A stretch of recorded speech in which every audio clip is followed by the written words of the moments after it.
It's Roger with Grower Solution. Wanted to touch base. We were out here on a Saturday doing some gardening.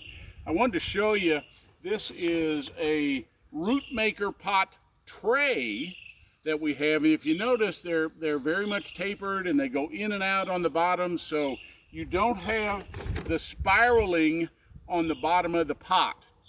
And the roots go in and out, so you've got good root establishment. And I'm going to show this to you. I pulled a couple here, and I'm going to come up to the camera.